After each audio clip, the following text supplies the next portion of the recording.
Bienvenue dans ce nouvel épisode où aujourd'hui, en l'occasion de la journée de la femme qui va se dérouler là ce samedi 8 mars, j'avais envie de t'amener un questionnement sur le fait si la femme elle a acquis toute sa liberté d'être dans son expression la plus pure, notamment au travers de sa sexualité, et de voir que potentiellement, est-ce qu'aujourd'hui on peut affirmer que la femme est libre dans la manière de se vivre dans l'intimité au lit. Pourquoi j'avais envie de te parler de ça? Parce que la journée de la femme, c'est de rappeler que la femme a autant de droits civiques, juridiques que l'homme, qui depuis plus d'une cinquantaine d'années, grâce au mouvement féministe, on a acquis, on a conquis, enfin, ces droits égalitaires de civiques et juridiques.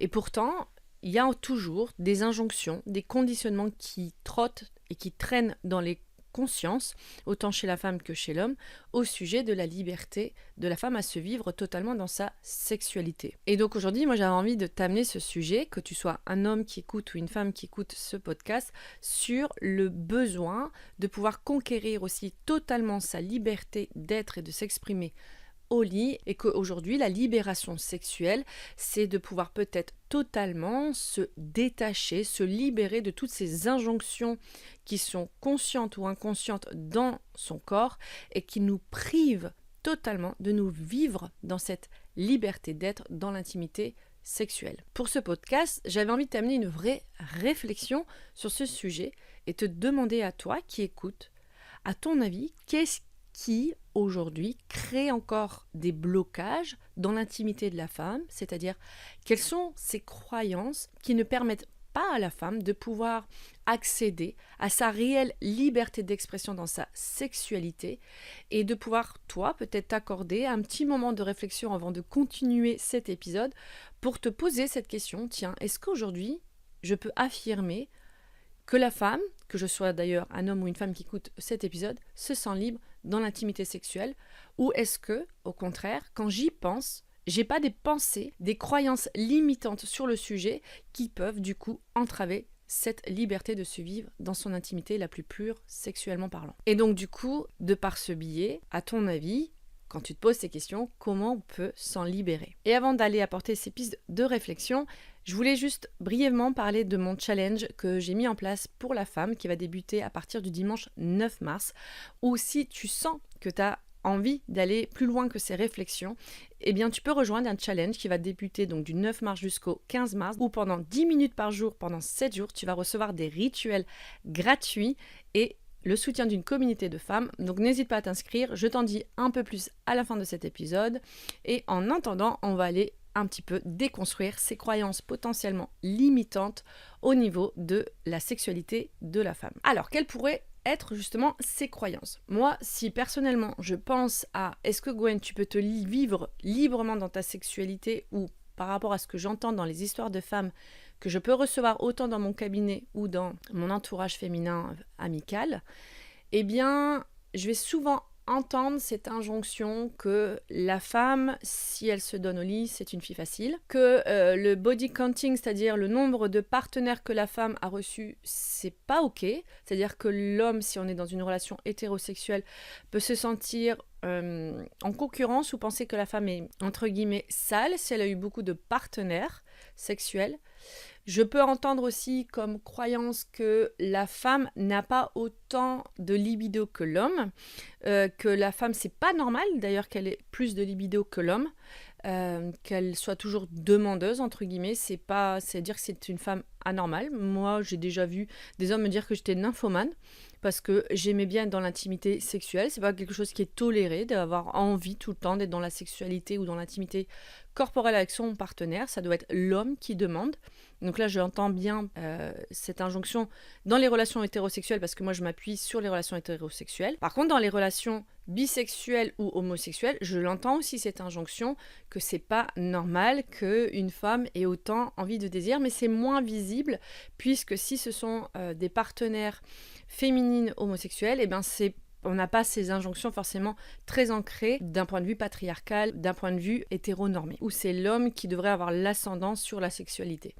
Mais il y a quand même toujours ces pistes de réflexion, que c'est pas logique d'être hyper demandeuse. Il peut y avoir aussi donc du coup cette hyper injonction qu'une femme pour être respectée, elle doit attendre, qu'une femme qui prend énormément de plaisir au lit, c'est que c'est une femme qui est facile, donc c'est une femme à laquelle on ne peut pas faire confiance sur la longue durée, parce que c'est une femme qui est libérée, que si c'est une femme libérée, ça veut dire que potentiellement elle peut batifoler d'un partenaire ou d'une partenaire à une autre, et que potentiellement ça veut dire que c'est pas une bonne femme à marier. C'est-à-dire qu'il y a vraiment une injonction où quand la femme se vit dans cette libération sexuelle, elle est possiblement pas potentiellement sérieuse, mariable ou autre chose qu'on pourrait se dire dans ce type de croyance limitante. Je ne sais pas si toi tu te retrouves là-dedans, je ne sais pas si tu as déjà entendu ce type de croyance, mais moi c'est les croyances que j'entends assez régulièrement au niveau de la sexualité et c'est aussi potentiellement ce que j'ai vécu. J'en ai parlé d'ailleurs lors du dernier épisode du podcast et que je trouve que c'est fort dommageable. Et dommage parce que ça va vraiment créer des freins et des résistances sur la libération de se vivre sexuellement. Parce que potentiellement, quand on entend ce genre d'injonction, on peut soi-même, en tant que femme, si on est déjà un peu timoré dans la sexualité, se dire qu'il faut aller encore mettre plus loin la sexualité, parce que forcément, on va les catégoriser, les femmes, dans leur liberté sexuelle. D'ailleurs, dans les types de croyances limitantes qui est très fort, c'est qu'une escort girl, une femme qui est une travailleuse du sexe, n'a pas le droit d'avoir des relations sérieuses. Elle est forcément une sous-catégorie de femme. Parce que si elle est capable d'ouvrir ses jambes, ça veut dire qu'elle est incapable d'être mariable parce que c'est une fille de basse catégorie. C'est moche à dire, mais c'est vraiment le ressenti qui est très fort. Et d'ailleurs, tout de suite, on va utiliser le mot pute, prostituée, quand on va parler d'une femme qui va être une femme aussi, justement, joyeuse dans sa sexualité, une femme qui va être libérée, libertine dans sa sexualité.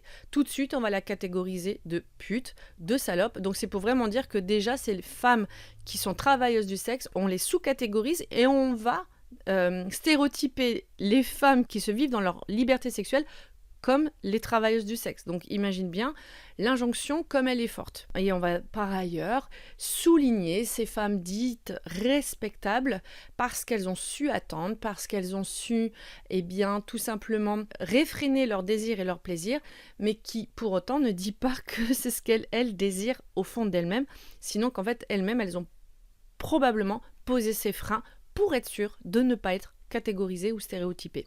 Donc moi je trouve que ce qui est vraiment intéressant de s'interroger, c'est que bien que nous ayons obtenu des droits civiques, juridiques pour être reconnus légalement, je dirais au même niveau que l'homme, est-ce qu'on l'est dans l'intimité sexuelle, dans la liberté de se vivre dans le corps, ou est-ce qu'il y a toujours cette étiquette qu'on nous colle? Et donc ça va être intéressant de pouvoir comprendre comment s'en libérer. Parce que bien évidemment, pour moi, il est temps de se donner le droit de se conquérir et reconquérir notre liberté dans l'intimité sexuelle, dans la liberté de nous vivre dans le corps, peu importe les injonctions sociales ou les croyances limitantes. Donc observe un peu ces croyances et vois ce que ça reflète chez toi. Ce qui va être intéressant de s'interroger, peu importe si tu es un homme ou une femme qui écoute là cet épisode, c'est de se demander si donc en entendant ces injonctions, si toi déjà tu les as dans ta tête, consciemment ou inconsciemment, si tu ne les as déjà pas posées en termes de premier regard de pensée, puis ensuite te dire mais pourquoi je pense ça, c'est n'importe quoi, possiblement, mais en tout cas c'est de pouvoir voir que possiblement ces pensées viennent dès qu'on sent une femme qui se vit dans sa liberté ou qui est aussi une travailleuse du sexe et qu'on va catégoriser les femmes dans leur liberté de se vivre dans l'intimité sexuelle. Au contraire, glorifier celles qui se privent dans cette liberté en les faisant passer plus pour des femmes respectables que d'autres. Donc de vraiment prendre conscience si ces croyances-là te parlent. Et donc de potentiellement se poser la question si, bien qu'on ait gagné donc des droits civiques, juridiques pour être l'égal de l'homme, autant donc l'égal dans la légalité et égal de l'homme, est-ce qu'on l'est dans notre intimité corporelle et sexuelle? Et pour quelles raisons ça crée des freins? Parce que ces résistances, ces injonctions, même si on est au courant qu'elles existent, même si on sent que c'est encore injuste, pourtant, on a du mal à s'en défaire. Et franchement, je lève la main la première. Et ces premières injonctions, ça va être ce sentiment constamment de culpabilité, de se dire que potentiellement, si je me vis dans ma liberté sexuelle, je vais sûrement perdre le droit d'avoir accès à la sécurité affective avec un homme. Donc vraiment là, je regarde sur le côté hétérosexuel, parce que l'homme ne va pas potentiellement me dire que je suis sérieuse ou respectable. Donc il y a une sorte de culpabilité, un paradoxe entre soi, entre sa liberté et le vouloir d'être sécurisé dans l'affectif, dans le lien affectif, en tout cas d'être reconnu par un homme pour vivre une relation sérieuse. Donc ça c'est hyper complexe. Et du coup cette culpabilité, ça nous empêche forcément de nous écouter, nous-mêmes dans ce qu'on ressent vraiment, dans ce qui est le plus juste et aligné pour soi. Si ça nous empêche de nous écouter dans ce qui est le plus juste et aligné pour soi, de se vivre dans l'intimité de son corps et dans l'intimité de sa sexualité, forcément ça va mettre une nouvelle injonction inconsciente sur le droit d'accès au plaisir.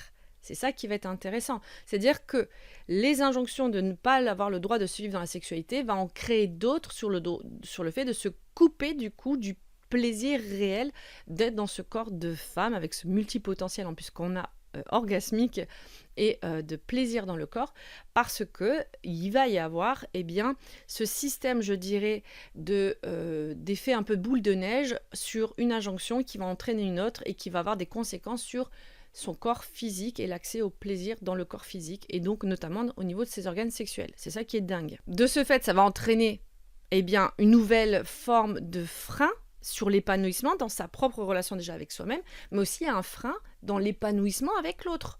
Puisqu'on va toujours quelque part, en se réfrénant, donc en mettant justement une sorte de bridement, on bride en fait son corps, ses envies, ses besoins, sa relation avec son corps et le plaisir, ça va forcément entraîner des freins à le vivre pleinement avec l'autre. Et donc cet empêchement d'accomplissement ou d'épanouissement dans l'intimité sexuelle va entraîner des frustrations émotionnelles notamment, et qui peut créer inconsciemment des conflits, des disputes.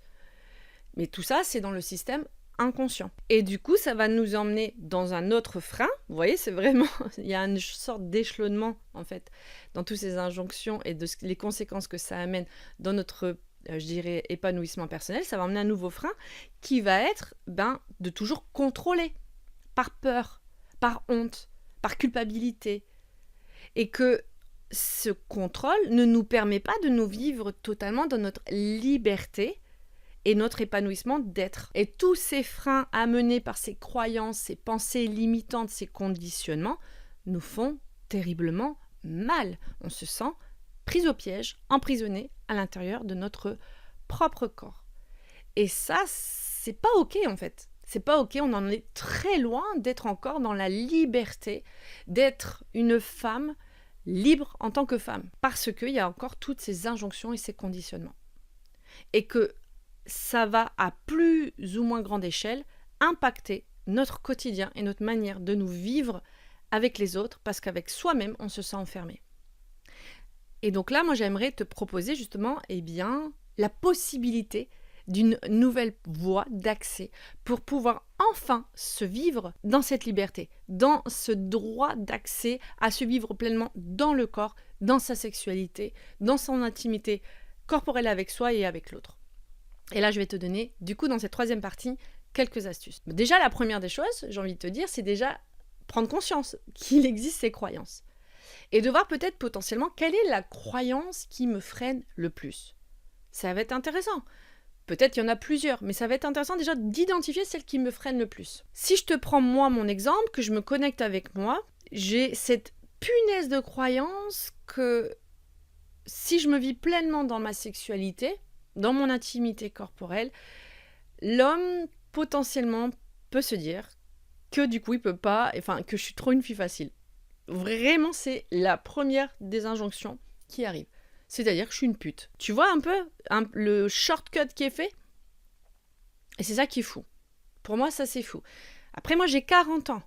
J'ose espérer, en tout cas c'est mon grand souhait, que pour les générations des jeunes femmes qui se vivent pleinement dans leur liberté sexuelle à 20 ans ne se posent pas ces questions comme celles de 30 ans. Mais moi, à 40 ans, c'est encore cette injonction qui se vit dans mon corps, parce que dans les années 80, c'était toujours pas si bien vu une femme qui se vit dans sa liberté sexuelle. Une fois que tu as identifié ta croyance limitante, c'est de se poser la question d'où elle vient. Moi, personnellement, elle vient de la société dans laquelle je me suis inscrite. Mon éducation aussi, j'ai absolument pas eu d'éducation d'ailleurs à la féminité. a le droit de me vivre en tant que femme. Au contraire, il y avait toujours un regard en plus assez pervers sur mon corps, qui fait que du coup j'ai appris à me dire que c'est dangereux d'être femme. Donc il y a vraiment une importance à souligner d'où vient cette croyance limitante. Est-ce que c'est mon éducation, la société, mes blessures, pour pouvoir prendre conscience après de comment je peux réécrire une nouvelle narrative en lien avec mon intimité corporelle et sexuelle. Et auquel cas, là, tu peux prendre le temps de se dire, bah tiens, ok, il y a ces pensées limitantes, et si maintenant je venais construire une pensée lumineuse, de me dire que j'ai le droit d'être libre dans mon intimité et ma sexualité, bien qu'elle ait été bafouée dans le passé, et que me vivre dans cette intimité sexuelle et corporelle, c'est comme ça que je l'envisionne, et de pouvoir décrire la manière dont tu l'envisionnes. Et de te pouvoir t'instaurer du coup des nouvelles pensées lumineuses.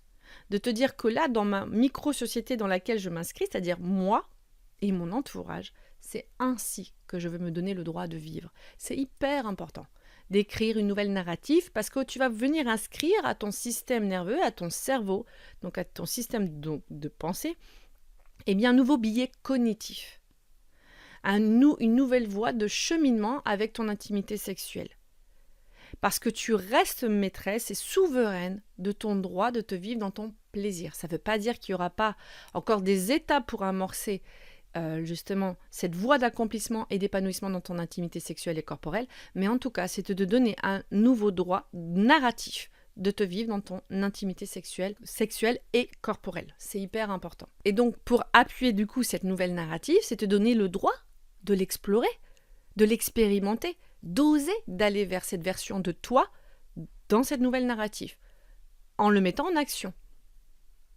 Donc c'est d'aller regarder le plus pur de moi, ce que j'ai envie de me vivre dans cette liberté, et comment je peux le mettre en action, l'expérimenter, parce qu'il n'y a que là que tu sauras te réajuster, t'autoréguler sur ce qui est ok, pas ok, mais qui t'appartient qu'à toi, et non plus aux autres. C'est-à-dire de cesser de donner la voix de ce qui est juste ou pas dans ton droit de te le vivre, dans ton intimité, ta sexualité, de te le donner à toi, souveraine et maîtresse de ton expérience, en fait, dans ton corps et dans le droit le plus pur de te vivre pleinement comme tu es dans ton intimité sexuelle, et de voir justement où encore il peut y avoir ces croyances qui viennent te freiner. Et ça, c'est hyper important, c'est hyper capital.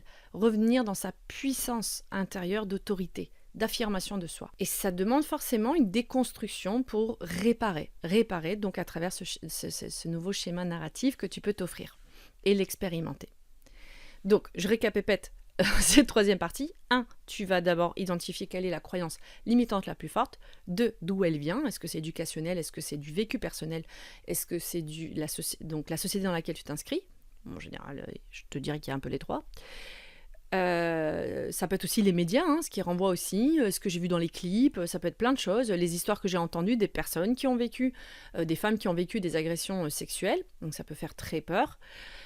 Dans un troisièmement, de pouvoir décrire une nouvelle histoire, un schéma narratif avec ta liberté de te vivre dans ton corps sexuel intime le plus pur. Enfin, dans une quatrième étape, de te donner le droit de l'expérimenter, de pouvoir tester, de t'autoréguler, de te dire ce qui est ok, pas ok, et de voir toujours au plus loin où tu veux te vivre dans cette liberté et accomplissement dans ton intimité sexuelle. Bien évidemment, se libérer dans l'intimité sexuelle, ça se fait pas du jour au lendemain, surtout que très souvent, quand on a envie de lâcher prise, de lâcher justement cette bride-là qui nous empêche d'être libre dans l'intimité au lit, on a souvent peur de ne pas se faire respecter et souvent peur d'être utilisé, objectisé, ou au contraire que le consentement ne soit pas préservé et que on fasse n'importe quoi de cette liberté qu'on a envie de se donner, c'est-à-dire que l'autre en fasse n'importe quoi.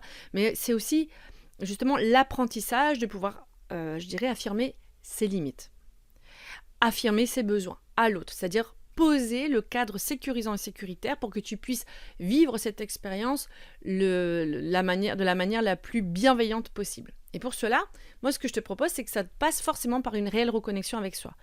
Et donc de là, je te propose ce challenge, si tu as envie de t'inscrire, de pouvoir profiter gratuitement de cet rituel pour apprendre à te connecter à l'intérieur de toi sur comment comprendre en fait ce qui est important. Comment l'exprimer à l'intérieur de moi et à l'autre pour pouvoir être de nouveau souveraine de ma féminité, être à la reconquête de ma féminité quand je me connais mieux et l'exprimer du coup à l'autre. Donc profites-en de ce challenge, il est vraiment gratuit.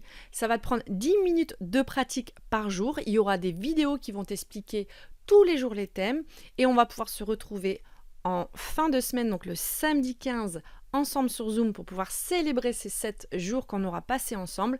Donc inscris-toi en lien en bio de mon compte Insta si tu m'écoutes là sur les plateformes de podcast. Je mettrai quand même le lien juste là avec le petit texte que tu vas retrouver avec le podcast. Et si tu connais pas mon site Insta, c'est sublimation-du-bas, donc c'est tiré du 8 en général sur le téléphone, Gwen, GWE2N. Et de retrouver aussi toutes ces infos sur ma page web, dans mes programmes, où il y aura justement donc un onglet spécial programme féminin et à l'intérieur tu pourras retrouver du coup l'accès, donc le lien d'accès pour t'inscrire au challenge et recevoir ton premier email qui confirme ton inscription. Et pour ça c'est sur le www.sublimation-by-gd pour Gwenaëlle de Rost.com. N'hésite pas aussi à me partager tes ressentis par rapport à ce podcast. Et si tu as été un homme qui a écouté ce podcast aussi, profites-en. C'est important d'entendre aussi ce que toi, tu vois comme croyance limitante et de voir ce que ça crée en toi, de te rendre compte que possiblement, et que bien ces croyances limitantes, elles t'ont été apportées par une éducation, et de voir si potentiellement tu te dis, ah oui, ça peut impacter l'intimité de la femme, donc ça peut être hyper intéressant. Donc n'hésitez pas en tout cas, peu importe quel genre tu es en train d'écouter ce podcast, me dire ce qui se passe en toi quand tu as écouté ça, quand tu as écouté ces croyances limitantes. Et on se retrouve la semaine prochaine pour un nouvel épisode. Et en attendant, prends soin de toi.